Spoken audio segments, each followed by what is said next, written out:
Hi everyone. అనుకోని పెళ్ళి part 19.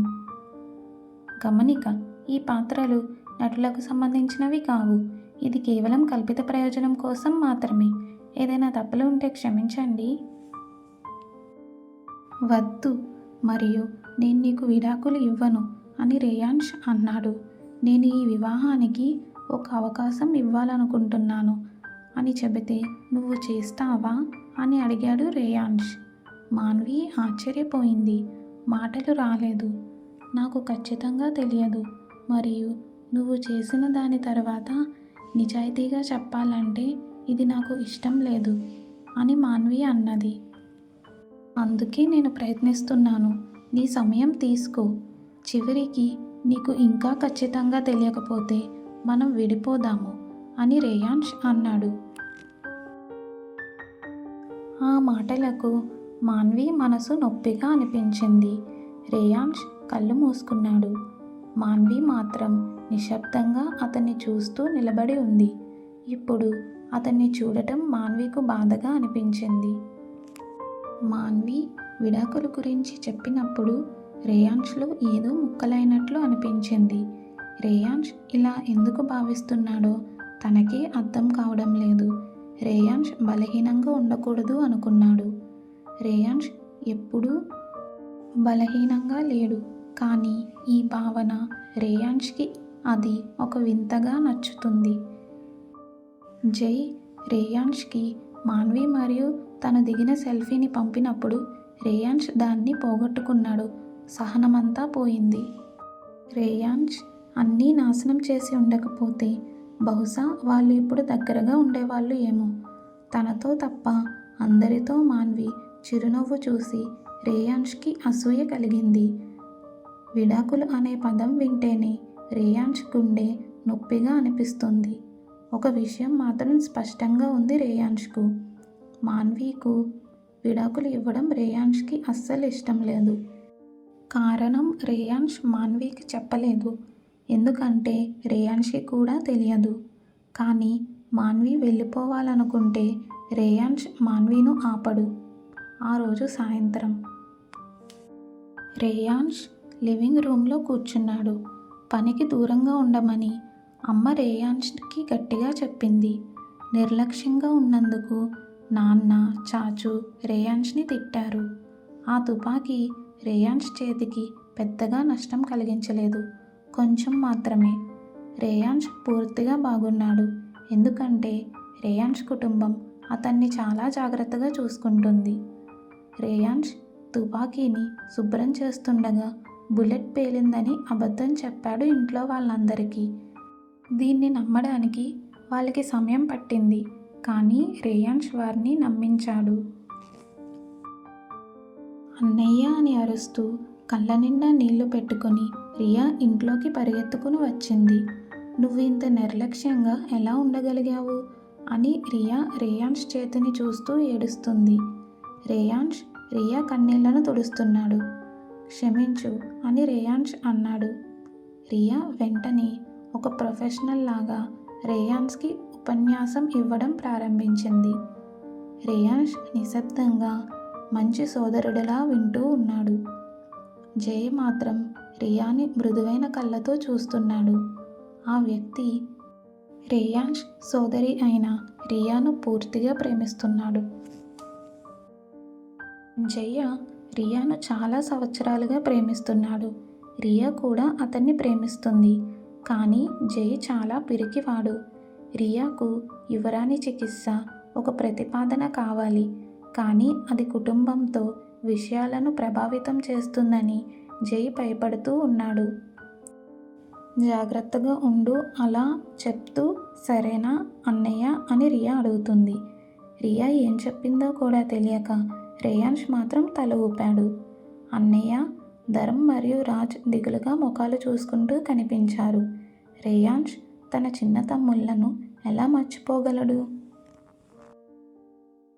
క్షమించండి, నేను నిర్లక్ష్యంగా ఉన్నాను. దయచేసి ఉపన్యాసాలు మాత్రం వద్దు అని రేయాన్ష్ అంటాడు. వాళ్ళు అతన్ని ముద్దుగా చూస్తున్నారు. రేయాన్ష్ కళ్ళు మాన్విని వంటగదిలో చూస్తూ ఉన్నాయి. మాన్వి అందంగా ఉంది. ఆలోచనలో మునిగిపోయి ఉంది. రేయాన్ష్ నిజంగా మాన్విను ప్రశంసించాడా? నువ్వు మారుతున్నావు రేయాన్ష్ అని అనుకున్నాడు తనలో తానే. వాళ్ళు భోజనం చేశారు. మరియు ఇప్పుడు వాళ్ళందరూ తోటలో కాఫీతో కూర్చొని ఉన్నారు. ప్రతి దాని గురించి మాట్లాడుకుంటూ ఉన్నారు. వదిన, నువ్వు వచ్చే వారం నుండి కాలేజీకి వెళ్ళడం మొదలు పెడుతున్నావా అని రాజ్ అడుగుతాడు. మాన్వి సంతోషంగా తల ఊపుతుంది.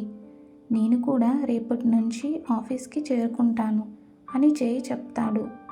దయచేసి మాతో ఉండు, చాలా బాగుంటుంది అను ధర్మ్ జైని కౌగిలించుకుంటూ వేడుకుంటాడు.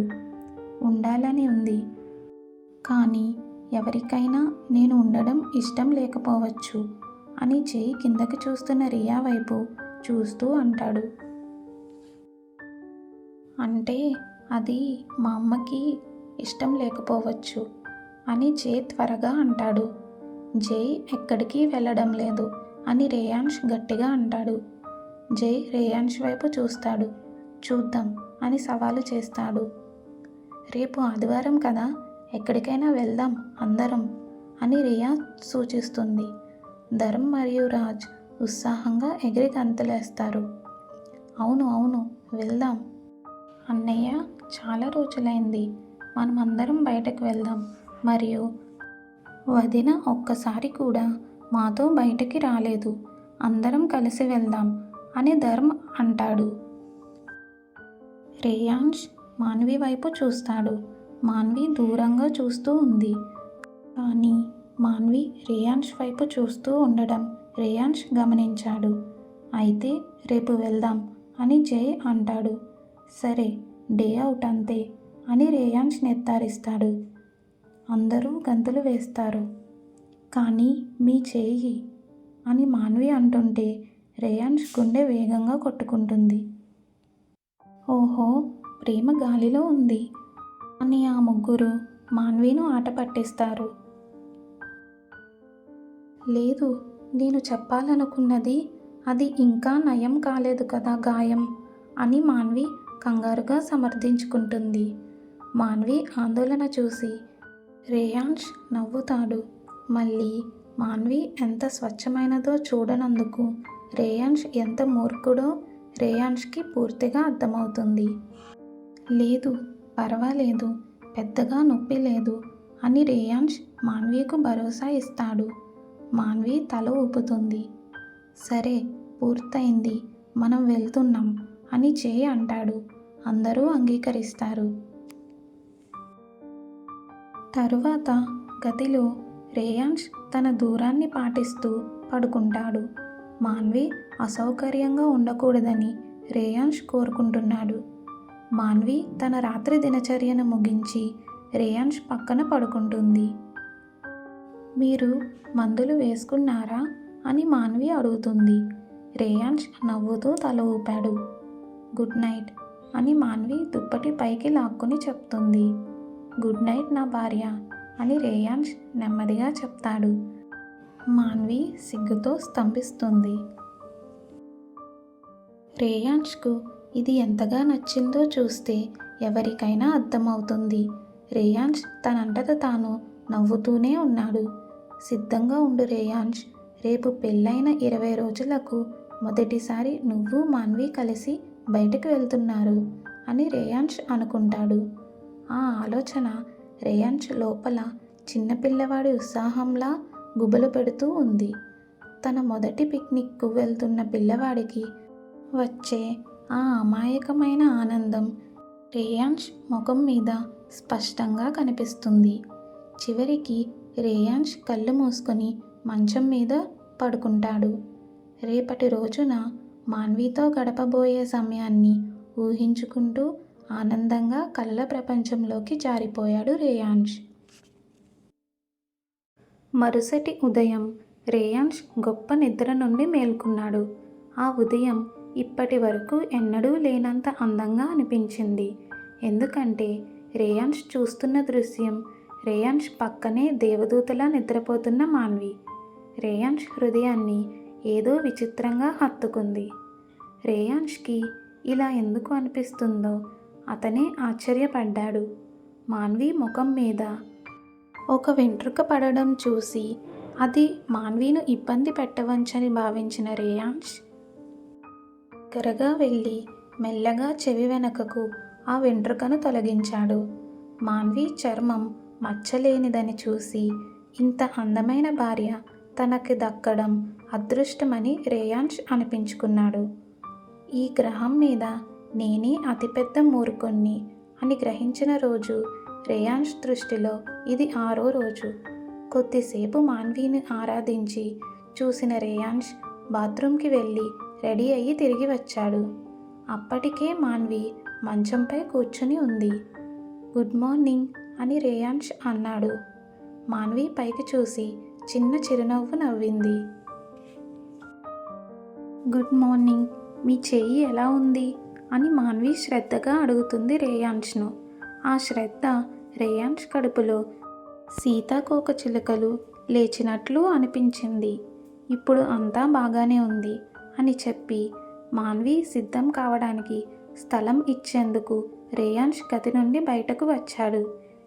కిందకి వచ్చి చూసిన దృశ్యం రేయాన్స్కి షాక్ను ఇచ్చింది.